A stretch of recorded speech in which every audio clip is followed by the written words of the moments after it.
Well, good evening. We'll just give everyone a second just to sort of log through and get through the virtual gate. With us a second, a couple of seconds. I don't know what we're supposed to do at this point, whether we're supposed to whistle or what. I'm not really sure. A bit like waiting for a Ryanair flight, I think. Okay, perfect. Well, good evening. Welcome to yet another virtual clinic held by the Macular Society. This is our brand shiny new service that we made during COVID. And here we are, over a year on, and we've done loads. So we've done lots of condition-specific webinars and bits and pieces about various different conditions on this stream, and also loads on the other stream about age-related macular degeneration and related subjects. To be fair, I just felt that I like to do one of these webinars once a year, which is about benefits, but we'll talk about a bit more about that in a moment.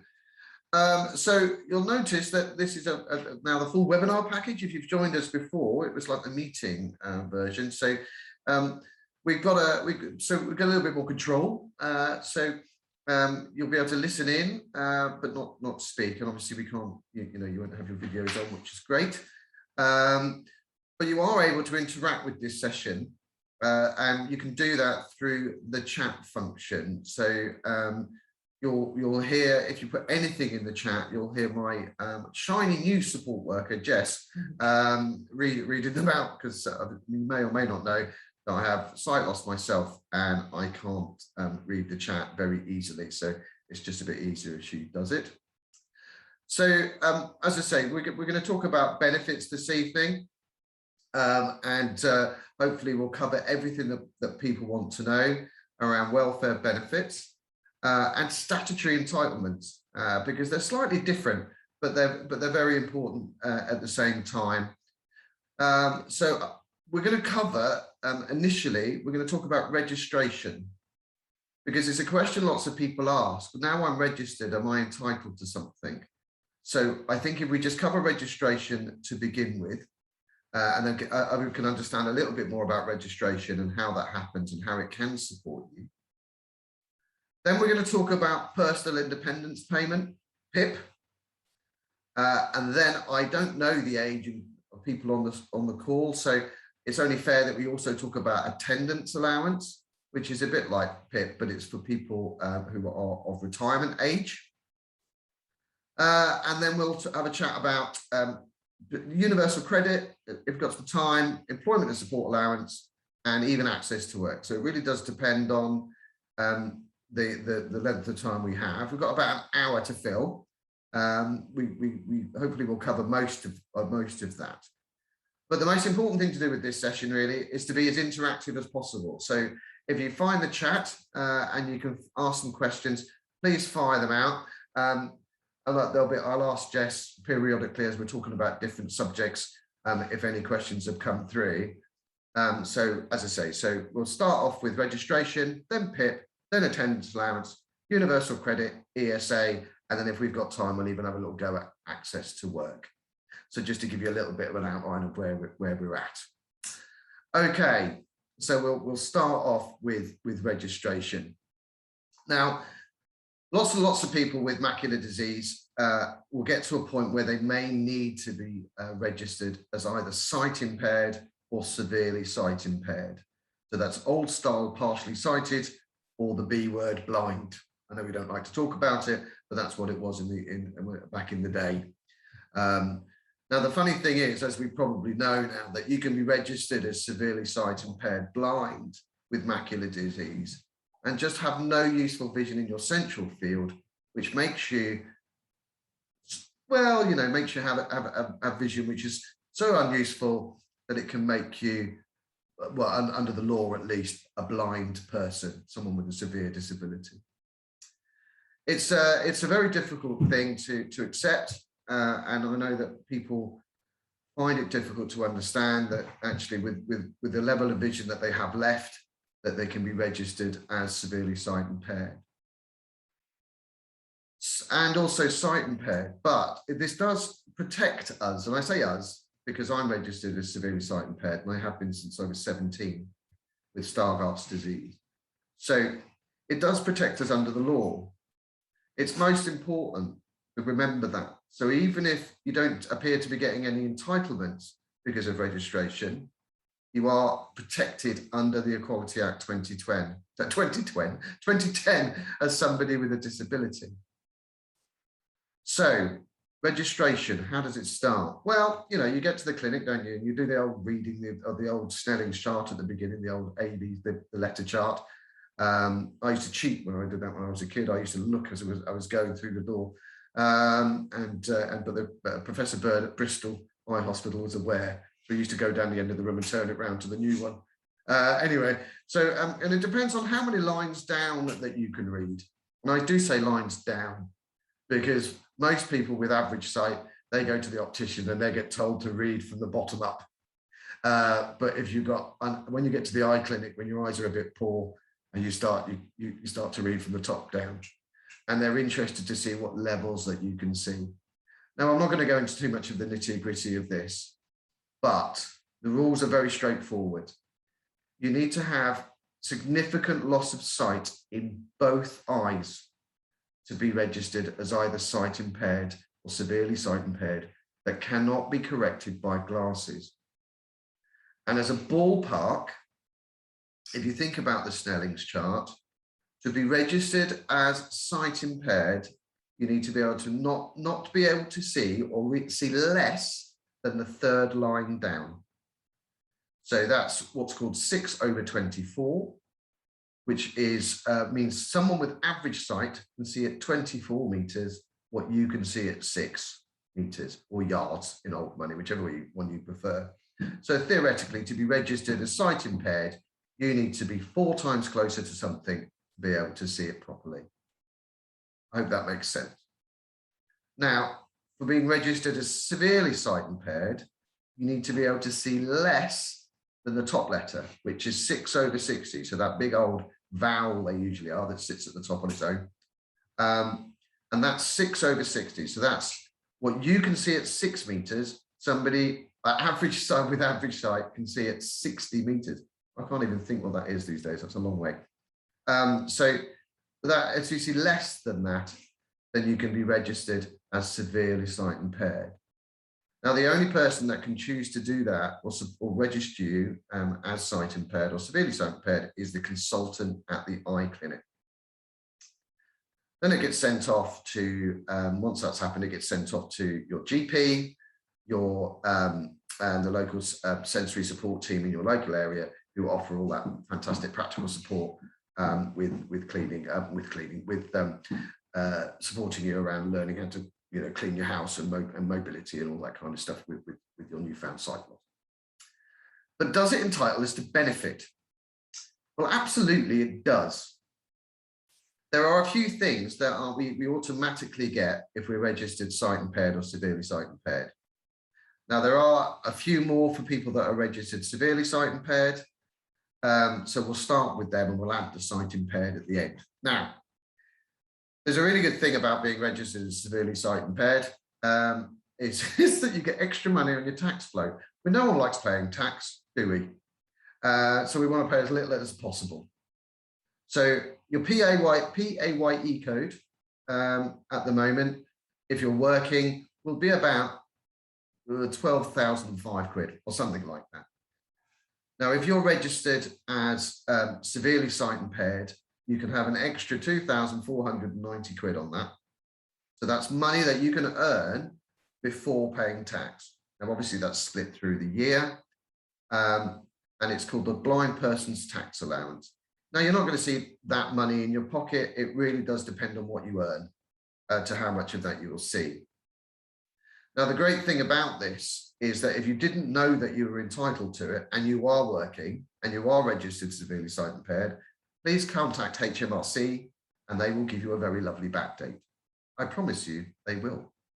I had it myself years and years ago. Just apply for that. Now, the way that you're going to apply for that is by sending them a copy of your certificate of visual impairment, which is that lovely form that you get when you're registered severely sight impaired or sight impaired. Now, the thing is, one of the great things is, of course, you might not be working and you might be registered as severely sight impaired, so you're entitled to the blind person's tax allowance.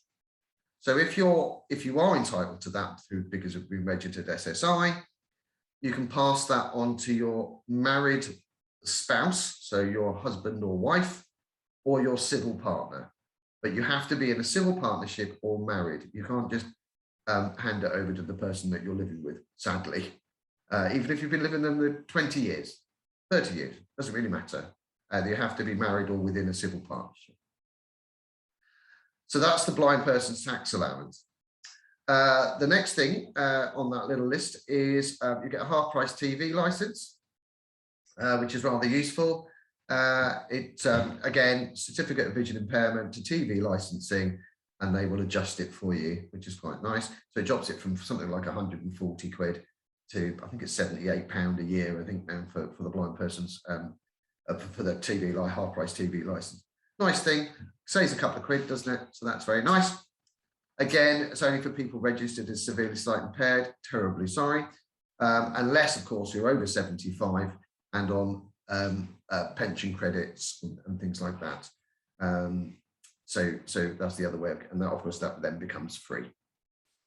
Now, this is a bit controversial because obviously if you're registered severely sight impaired or sight impaired, not able to drive, but if you're registered as severely sight impaired, you're entitled to and automatically entitled to a blue badge for a parking permit.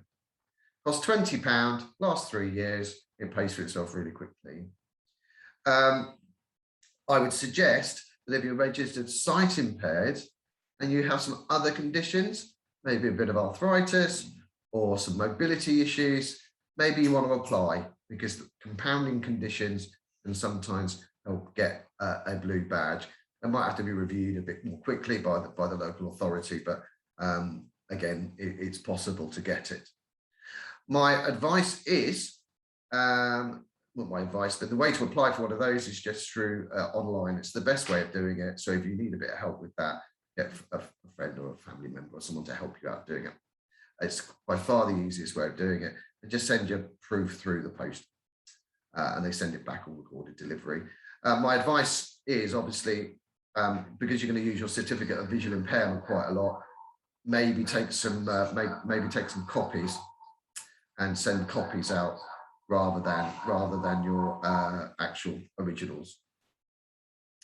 Now there's bus passes. This is for both people that are registered sight impaired or severely sight impaired. In London, you'll get a Freedom Pass, which gives you access to, well, pretty much London transport, trains and tubes and bits and pieces. In Scotland, there is, as you know, if you live there, there is also a similar scheme, but that covers the entirety of Scotland, and that's buses, trams, trains, and even ferries. So it's well worth applying for one of those if you're registered. There's a similar scheme in Northern Ireland, and in Wales and England are the same, which is mostly just a bus pass. Some councils give it to last 24 hours a day, some don't. So it's pretty much postcode lottery, unfortunately, and that's kind of how it is. So they're your statutory entitlements for being registered as sight impaired or severely sight impaired. Have we had any questions? No. Perfect. No questions have gone through about that, because I'm sure you knew all that already. But we have a, so will it help us get other benefits? Now, the simple answer is, it helps. Doesn't guarantee, which is disappointing, especially when we talk about things like benefits that are connected to a long-term illness or disability, because you'd think having a registration or a certificate of visual impairment would be enough proof to kind of at least start the ball rolling. But as we know, in most cases these days, apart from attendance allowance, really, that there is going to become some kind of face-to-face assessment. So these are independent medical practitioners having a look at the information and the evidence that you give as part of your claim. So a certificate of visual impairment helps, but doesn't guarantee. And the other thing to be aware of is that just if you don't have a certificate of visual impairment, it doesn't necessarily stop you from applying for a benefit, because your vision might be to a point where you need the support or the additional funding for a long-term disability benefit, but your vision might not be at the point where you're registrable. So it's a bit confusing, a bit convoluted, but it is the case. So just because you haven't got a registration shouldn't stop you thinking, or at least considering, whether you fit the criteria for being registered, making a claim for a disability benefit. So we're going to start off with PIP. So personal independence payment. Now, this has been around for many years now. It's the replacement for disability living allowance, which is still available, but that's for children under the age of 16. I can find a bit of time to talk about that if there's anybody on the call that wants to know a little bit about it. Other than that, you can give me a call in the office and I'll be quite happy to talk you through it. So personal independence payment. It's a benefit designed for people with a long-term illness or disability to pay for the additional costs of living with that illness or disability. It comes in two components, which is the daily living component and the mobility component. And each component comes at two levels, so standard and enhanced. And you can be awarded either component at either level, or both components at differing levels. So you could get mobility at standard rate and daily living at enhanced rate, or vice versa, or just mobility or just daily living at either level. And it really does depend on the evidence that you give. Now, it's very important to consider evidence, because when you apply for any disability benefit, if you just say a whole list of "I can't do that," they're going to go, "So what? I can't either," or "Neither can my nan." So what you have to do is identify areas that you struggle in and evidence those issues. Now, why PIP is really great for people with sight loss is actually there's a few of these things called descriptors that really fit sight loss. Now, this is a points-based benefit. So you complete a form and you'll and have a face-to-face assessment, and you're awarded points. And to get on the standard rate of either benefit, either component, you have to score 8 points, and to get on the enhanced rate, you need to score 12 points. Now, that sounds a bit daunting, and it's all points and points and points, and where do I score points, and why don't I score points here, and where do I score points there? But fortunately, there are some descriptors that really fit. So every question in the form has some descriptors connected to it.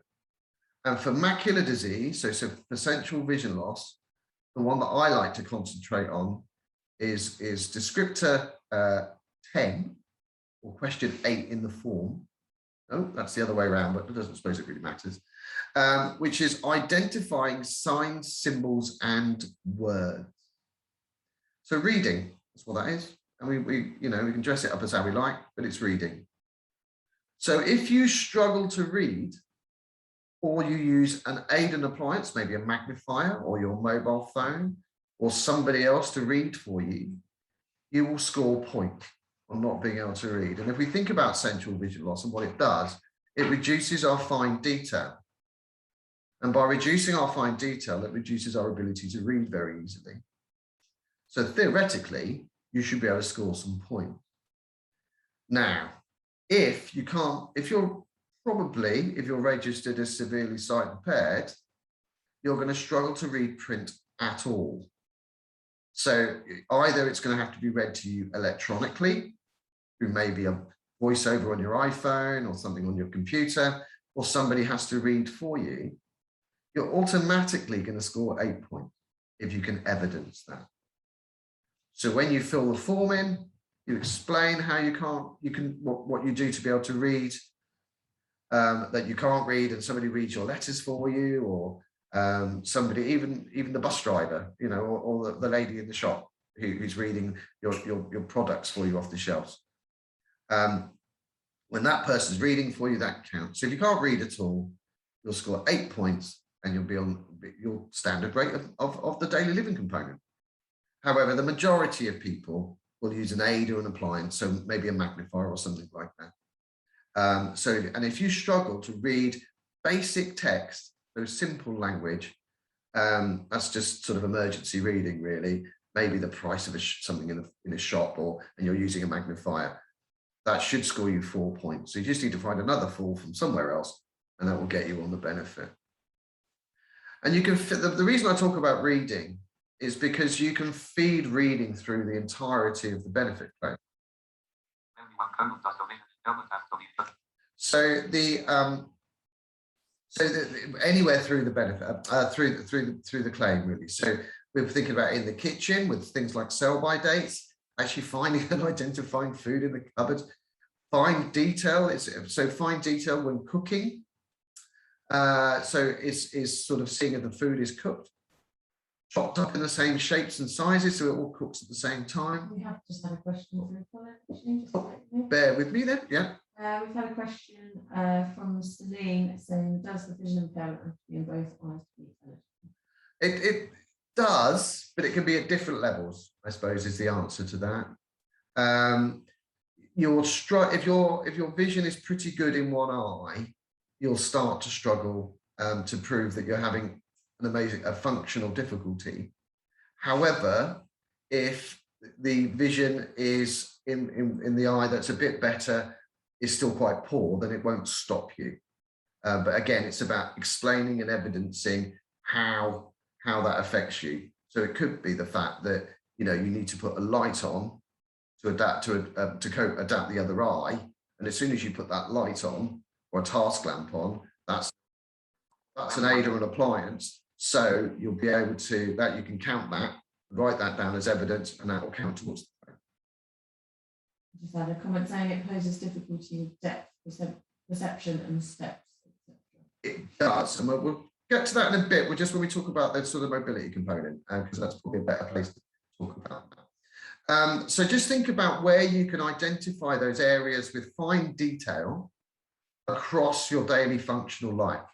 So, and those questions in there are things like cooking, things like medication, taking medication, seeing to take the right amounts, reading the side effects and how much you're supposed to take. I couldn't think of the doses. That's the actual word. And then there's communication. And the other one we always talk about with macular disease, and I know we do at groups quite a lot, is talk about recognizing people's faces. So there's a question about mixing with people. And that fits really nicely with people with macular disease, because if you can't see someone's facial expression or even recognize someone that you know from across the room, how are you going to be able to mix with people effectively without that support from somebody else, even if it's that person that you want to talk to. So, for example, all my friends know that I can't see great, so the majority of them will actually say, "Hi, Colin, it's Richard," or whoever. Or if they don't want to talk to me at all that day, they just hide in the corner of the pub. That tends to be where. That's not true. I hasten to it. They tend to say hello in the end. But that's how it all counts. If anyone's helping you in any way, then it counts towards the benefit. So that's the mobility component, and so the daily living component. So the mobility component, as someone brought up, this is about planning a journey. It's about planning a journey. So journeys are in familiar or unfamiliar places. Now, for the majority of people with macular disease, if you put them somewhere that they don't know, if they've got a significant amount of macular disease, they're going to struggle to get back or find their way around without using a bit of support from somebody else, or using an app or a piece of, or a device. So if you use someone else, or a mobility aid of any shape or description, whether that's a symbol cane, a guide cane, a long cane, or a guide dog, in a familiar or an unfamiliar area, you're going to score points. Somebody mentioned stairs and things like that. Perfect to talk about, especially in bad light. So it's evidence. If someone trips up and down a step, it's well worth mentioning that in a shot in the claim. If you're struggled to cross the road, talk about your difficulties with crossing the road, that sort of thing. Talk about that too. Anytime that you have a struggle getting around, moving around, navigating about somewhere that's not your house, it counts. So if you need to use a person or a mobility aid, then write it all down and evidence it. Planning a journey is also about using public transport. So don't forget about that either. So if you're going somewhere new and you will only ever go somewhere new by taxi, write that down. Or with somebody else on the bus, write that down. Can you read a bus timetable? Can you read the bus numbers when they're coming? They're all the things to think about. As I say, so for an unfamiliar route, for somebody with macular disease, most people will struggle. And if you can show an evidence that you're going to struggle to get around in an unfamiliar place, then that's going to score you 10 points. Bish, bash, bosh, standard rate. If you can prove that you have, or evidence that you have difficulties moving around in a familiar area. So if you leave the house, you never leave the house alone, or you leave the house with a long cane or a guide dog, you're as long as you can evidence that, which I'm sure you'll be able to, you'll get the standard rate, it's 12 points. You'll get the enhanced rate, so it's 12 points. So there's loads of points to be gathered, loads of points to get. And the good thing is, I've explained all this in a series of videos on YouTube, on the Macular Society YouTube channel. So everything, if you want more information about both components and how to make a good, decent claim, then go and have a look at those. Really easy. Subscribe to the channel because we've got new videos going up all the time. So I've got a couple of questions through that, so which are great because we can feed them into attendance allowance. So attendance allowance is a very similar benefit, but it's only got one component. And it's paid at either a lower or a higher rate. And it's for people over pension age. Now, I say pension age because that's kind of a movable feast these days. I think it's 66 and 6 months or 7 months at the moment, it's retirement age or something like that. I lose track, it moves more time, it moves more quickly than I keep up with. But again, it's about talking about those areas of life where people struggle. So you don't need to necessarily be getting some help with these areas, but if you can show that you're having some trouble or problems and you might need a bit of help, even if you're not getting it, then it counts towards the claim. Now, the good thing about attendance allowance is that there is generally no assessment. There's no face-to-face assessment, but within PIP, there is. So this is purely done on a paper-based form. And it's not a particularly pleasant form to fill in, I'm not going to lie, because it makes you really think about yourself and how you're struggling and what areas of life that you're struggling in. But then with your certificate of visual impairment, if you've got one, and other evidence through medical evidence that you may have around other conditions. So perhaps if you're a bit older, you might have some arthritis, for example, or some diabetes. You throw all that in together and compound the conditions, and it kind of makes life a little bit easier to make the claim. I'm not saying it's easy to make the claim. It's not particularly busy and not particularly easy benefit to claim, but there's loads of help around the country getting these forms filled in. Now, I know that some local societies have community workers and people like that who are happy to help you make the claim. Also, local Age UK departments, Age UK centres, they tend to have welfare rights officers these days, and they're also happy to help you make a claim. Because what DWP are looking for is the right kind of language. So again, as I said right at the beginning with the PIP stuff, it's pointless saying, I can't do that, I can't do that, I can't do that. So you need to evidence everything. So for example, I struggle to get in and out of the shower because I can't see the step. And once when I was in the shower, getting out of the shower, I tripped and fell. It's a really nice, it's not a nice thing to happen, but it's a really nice piece of evidence because it shows that your vision has impacted on you maybe you're not unable to lift your feet as high as you used to be, and even though it was a shower, you had a bit of a fall. Now that will, I mean, it's not very pleasant, but it's just good evidence for the claim. So it's that kind of thing. Now, what's really nuts with attendance allowance, and I've always found this a bit mad, I've filled hundreds and hundreds and hundreds of these forms in, is that cooking and walking outdoors doesn't count. They don't care about it. But we as people, we do that quite a lot. Just because we're maybe a bit older and have some difficulties, we don't stop going out. We definitely don't stop cooking. So how do we talk about those things to make them understand it? Well, they've really helped us in the form for the mobility bit, really, because they ask about us how we move around indoors. And it actually says in brackets, this not just your home. So you can talk about how you walk around your neighbour's house, or maybe the supermarket, or maybe the hospital, and the support that you need to get around there. And that then feeds into those difficulties. And for people with sight loss, that's really handy, because getting back to the stairs and steps that somebody mentioned in the questions, in the chat, if you're out and about and you've got no control over the environment and you don't see those steps coming up, you might need a bit of support with that, might need a bit of help with that. So evidence that, so write it down. And then the cooking, there's a hobbies and interest bit. You chuck your baking or your cooking in there. So, and you can talk about the sort of things that you do for hobbies and interests in that. As I say, attendance allowance isn't the most pleasant benefit to claim. However, it really is, it's really useful because it can open the door to other things. So both PIP and attendance allowance are known as passporting benefit.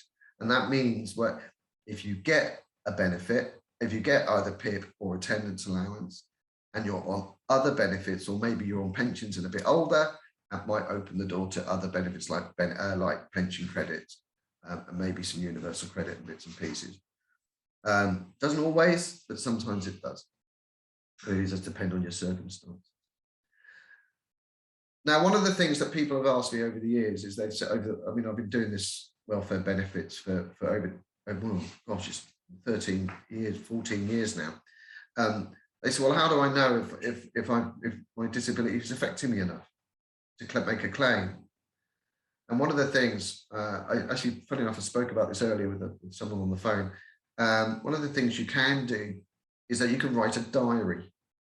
So if you write during the day, whenever you struggle with a task, or you use an aid and appliance to help you complete a task, write it down, what the date was, what the time of day was, what the task was and what help you got, and just how long it took. And if you do that every time you need a bit of help and support, before you know it, you're going to have a whole load of list of issues and difficulties that you had. Now, the problem is, because we're very focused on getting around our sight loss problems, we've got loads of coping mechanisms that we forget we have. That's just how we do it. But if you actually start writing them down, oh, I remember I do that. So, for example, I don't use a liquid level indicator myself because I always lose them, I'm not gonna lie. I drop them in the coffee and all sorts of weird and wonderful things to them. I've gone through hundreds through the years. So I now use a hot water dispenser because it's just easier for me. Don't have to pick the kettle up, don't have to pour it. But every time I use that, that's me finding a way around my disability. It's not around my, you know, it's not me being lazy. It's actually a way of me being safe in the house. So a diary is a really good thing. The other good thing about writing a diary is that if it all goes a bit wrong during the claim, and you do go to, I'm not going to talk about this today, but you do talk about reconsiderations and then into appeal, that diary is a really good piece of evidence for reconsideration and appeals. Me as a welfare rights officer, I love them to the point where if someone contacts me when I used to do tribunals and said, I need some help doing an appeal, I go, great, can you write me a diary? Because it's the first thing that we can use as really good, strong evidence. So that's PIP and attendance allowance, he says. My dog has heard all that before. He's whinging. Woody, my guide dog's in the corner there, having a bit of a whinge. I think he wants to go. So what time are we at? Gosh, I've done well. That's 3. Have we had any other questions in, Jess? I don't know. We haven't at the moment, no. Perfect. Let me have a sip of water. Okay. Just to finish off talking about attendance allowance and PIP, it's very important that we consider how we write that evidence, because that is the basis of our claims. We really do have to evidence. It's so important. Lots and lots of people will try and make these claims without support, and they find themselves having to go through a whole rigmarole of reconsiderations and appeals and being turned down. And so really find support in your local area. The Macular Society's Advice and Information Service, if you give that's a really good question. I'll answer that in a second. Really good support in your local area. We can find you support in your local area to make those claims. Generally, with attendance allowance, I go straight for Age UK. Other ones, there's local government organisations that help, and even some local authorities have got off their rights department. Now, both PIP and attendance allowance, Karen, are not means tested, so it doesn't matter how much money you've got in the bank. You're either entitled to them or you're not.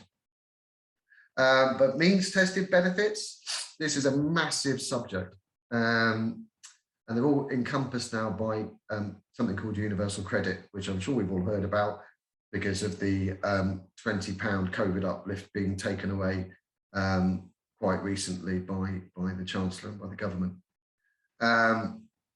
So means tested benefits are and universal credit, they're a bit of a minefield, really. It does really depend on your circumstances and whether you've ever worked. So if you're somebody that may have had, who may have worked quite a lot, I'm sorry, I got an itchy nose, and you have to apply for, you have to give up your job because of your sight loss, then you'll probably find yourself on a contribution-based benefit, which are not means tested. They are sort of, you're either entitled to them or you're not, and they tend to have a beginning date and an end date. So for job seekers allowance, it's lasts 6 months, and for new style employment support allowance, it lasts, depending on which group you're in, which is very long-winded, it'll last a year or so. However, everything else can be means tested. So it really does matter how much money you have.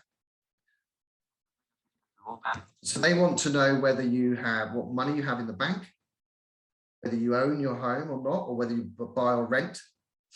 How much money in your bank does count. So there's this whole thing around, you know, how much money do they take off?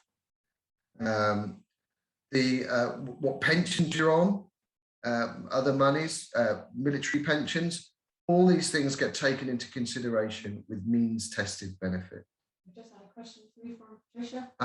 Saying, I've got my severe sight impairment certificate in June. When can I apply for the benefit and for the blue badge?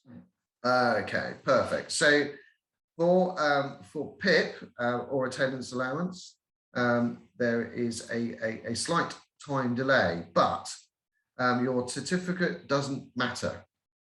So it's when your conditions started. So with personal independence payment, if you're going to make a claim for that because you're under pension age, you must have had it for 3 months and then expect it to last 9 months going forward. So the backwards and forwards test. And for attendance allowance, if you're over pension age, as long as you've had it for 6 months, it doesn't really matter how long it's going to continue. As long as you've had it for 6 months, you can make a claim. I hope that answers your question. So things like, so when we think about means tested benefits, we're thinking, even though it's all wrapped, nice thing called universal credit, we're thinking about things like housing benefits, so rent, getting your rent or your mortgage paid, we're thinking about what would be old considered child tax credits and working tax credits. They've all, as I say, they don't really exist anymore. They're all sort of wrapped up in that. But they're those kind of things. If you're on some other benefits and have a disability, you may have some premiums connected to your benefit. They're also means tested. And the rule of thumb is for all means tested benefit, whether it's for people for a working age, so under pension age, if you've got under £6,000 in the bank, your benefit won't be affected. But over £6,000 up to a maximum of £16,000, you will your benefit will be affected. Over 16 grand, even if it's a couple of quid, you won't get anything. But please be aware that if you've got lots of money for whatever reason, it could be a redundancy payment, for example, they do set some of that aside. But if you do have over that and you spend some to be an eligible benefit, and that's what they believe, DWP believe, they will count it like you still have it for a period of time. We've had another question from Celine. She said, this may not be the place to ask, but I was on hold for an hour yesterday to PIP. The question is, if I have been declined PIP for type 1 diabetes and since developed macular edema in one eye, should I reopen PIP as my circumstances changed, or should I start a new application? That really does depend, Celine, on when you were turned down. Why don't you give me a call, all right, and we'll go through it, all right, and then I'll point you in the right direction. That's probably the easiest way to deal with that. I just need a couple more bits of information. And I'm sure we can work through that. Okay, so where was I? Yes, so we were just talking about the weren't we? So and as I say, just because I'm not sure the age of people on the calls today, we just have a quick chat about not tax credits, about pension credits.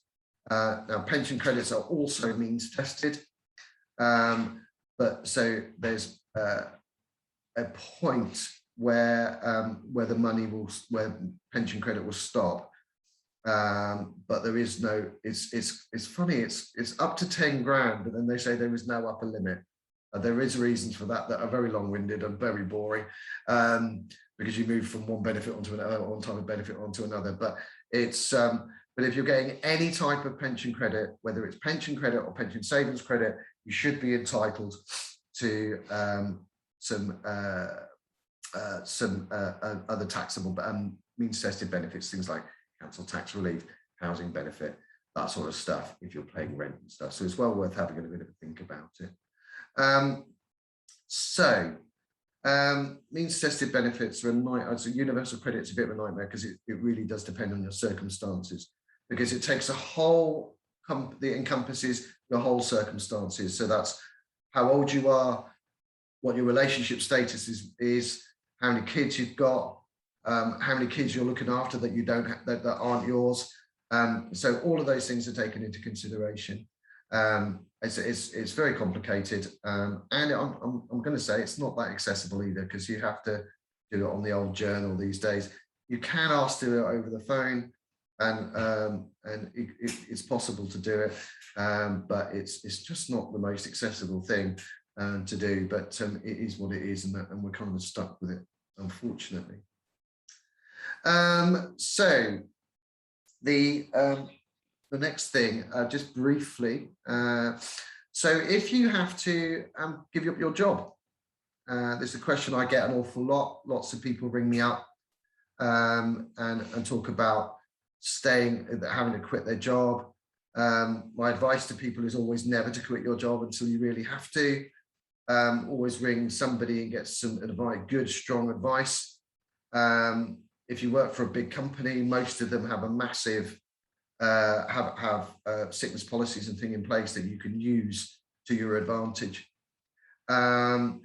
Lots of companies, even smaller companies, funny enough, you can go off long-term sick, and as long as you never say that you're going to leave, you're pretty much protected under law.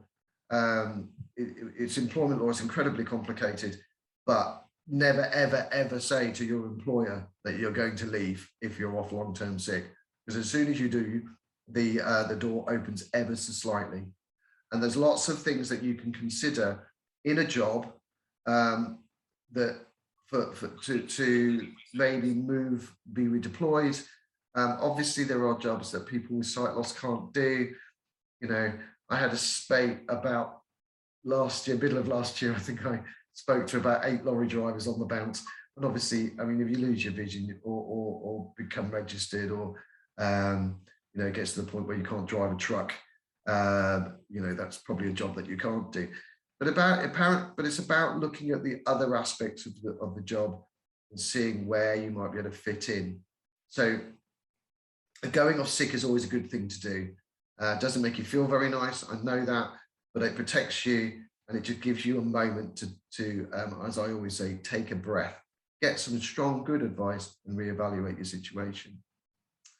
But however, you might have to quit. You might have to give up the job. So what do you apply for? Well, what you apply for is something called New Style Employment and Support Allowance. I don't know why they're still calling it New Style, because it's been out for a good couple of years now. That's what it's called. And you apply for it online or through the job centre. You will need a certificate, a sick cert from your doctor to apply. It's not a very pleasant benefit to claim, I'm not going to lie. None of these disability benefits are these days, because again, there's an assessment, a face-to-face assessment, and it will feel like that your doctor's information that you give as part of the evidence is kind of set aside a bit. However, that all said, most people with macular disease or central vision loss can expect to find themselves on the benefit.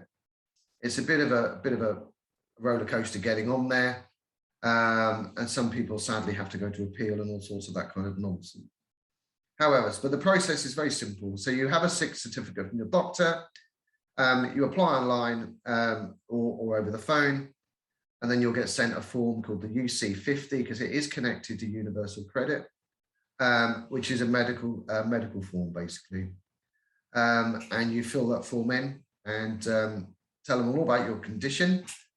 There's loads and loads of questions that don't look like they reflect on sight loss, but they all do.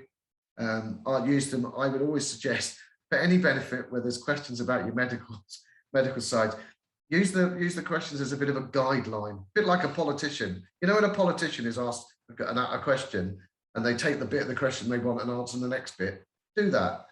So, for example, if there's a bit about rate in the UC50 form, no word of a lie, about bending down and picking up a pound coin off the floor. You can say, yeah, I can pick the pound coin off the floor if I can see it. So I know it's a bit ambiguous, but it means that you should be able to find a way of answering every question. And did you notice the cheeky what's to call it? Say a pound coin, because a pound coin's quite thick. And moving on, and you should be able to find yourself after completing the form, and then having a chat with an external medical practitioner. You should find yourself in one of two groups, and one group is called the work-related activity group. It's called something different, but it's long-winded. And then the other group is called the support group. Now, the work-related activity group means that you will be expected to do some kind of work-related activity, and you'll be supported to do that. And that's things like CV writing, interview techniques, that sort of stuff, and job seeking. Because to be fair, you may have lost one job, but there's no real reason why you might not be able to find another one. You might need to take a break, a pause. I get all that, but I think most people would like to work if they're able to.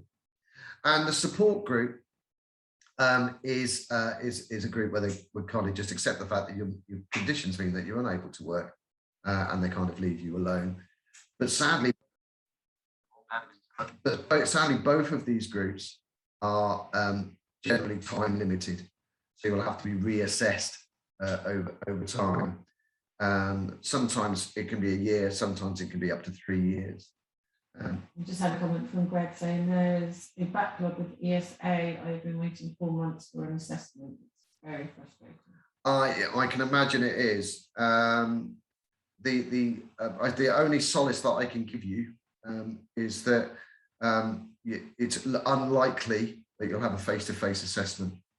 It's more likely to be over the phone, which is actually beneficial. And I'm really sorry that's the case.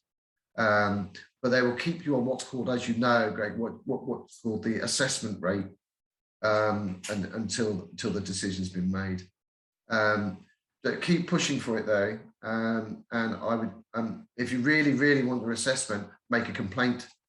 Nobody ever complains to DWP, but if you make a complaint, they take you very seriously. I've sat in stakeholder forums around various different benefits over the years, and all we hear is nobody makes complaints. So the advice is make complaints.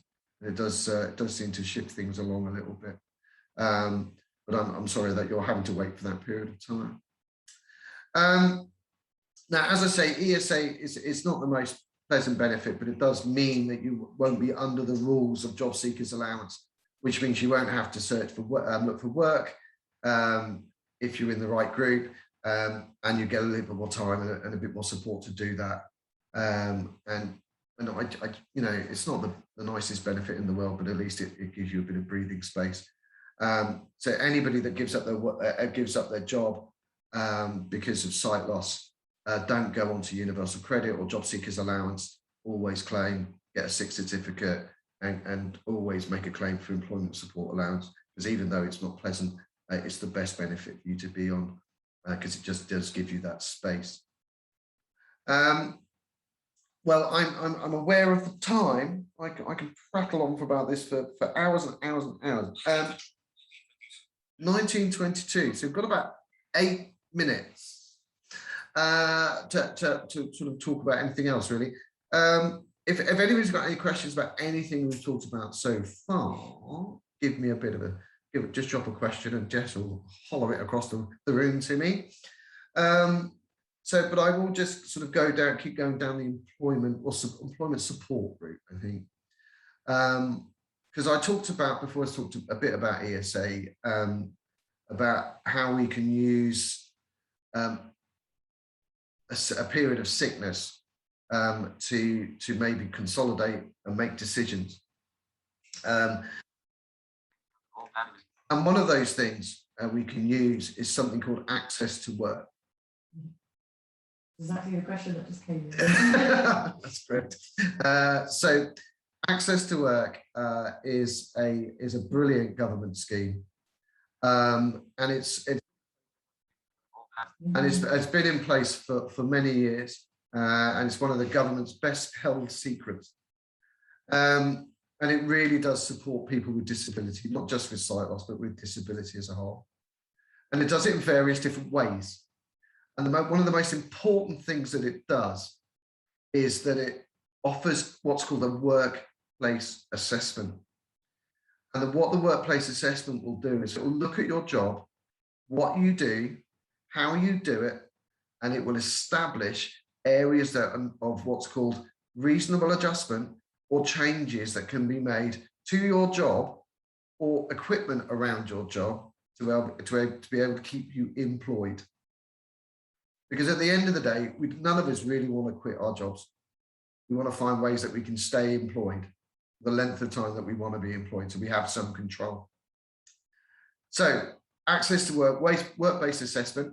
So you ring up, or you do ring up. They always say you can apply online. Don't apply online. Ring them up. And pretty rapidly you'll speak to somebody. It should be 5 to 7 working days, but as Greg pointed out with ESA, there are some delays at the moment.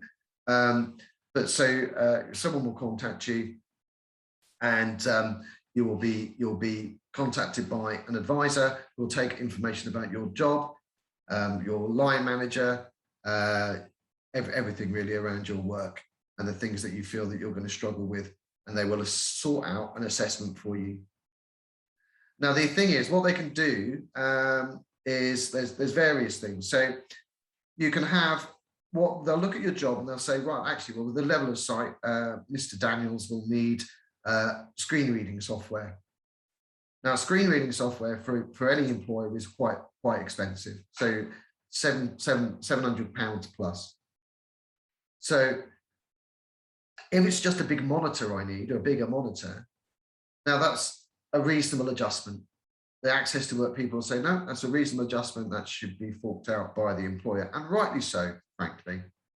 But a software which is that expensive should be covered under the Access to Work scheme. So they'll sign off and say, right, Mr. Daniels can have a screen reading software, and maybe I need a handheld digital magnifier, because a magnifier, a little plastic, magnifying glass is one thing, but a digital magnifier gives me a bit more flexibility, gets me a bit more, but these things are £600 or £700 for a half decent one.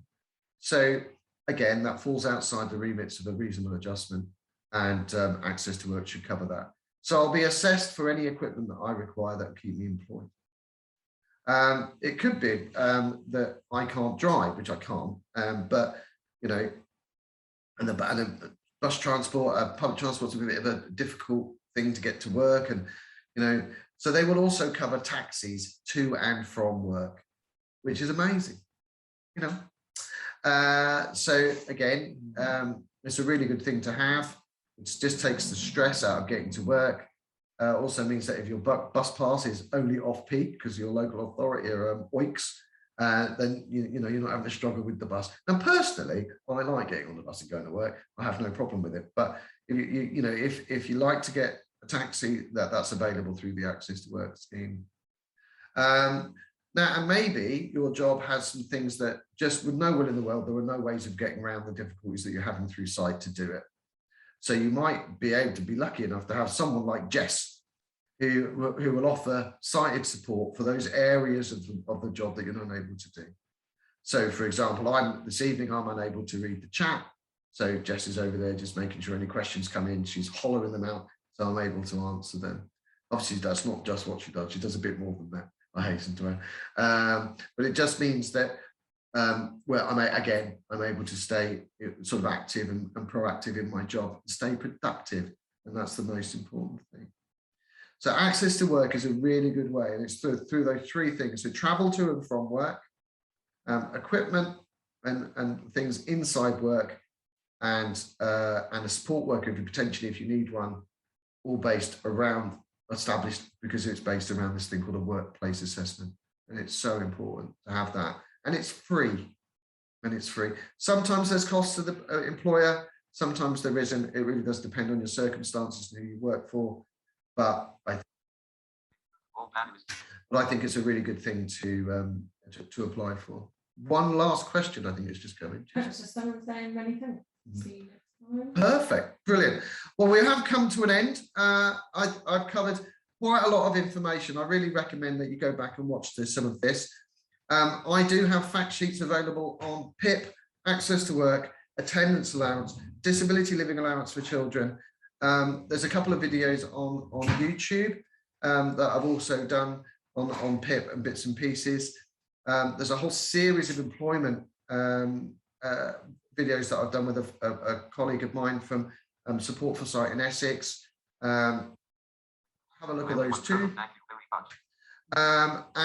And I will be sending out a SurveyMonkey survey after this event. I'll be going out on Monday. So if you'd be kind enough just to complete it and send it back, I'll be very grateful. And I can't tell you what the next virtual clinic is. It will be condition specific. It will be a medical one this time because I don't know yet. I'm waiting on a couple of responses. But anyway, I'd really like to thank you all for coming, and I hope you enjoyed. Cheers. Bye-bye.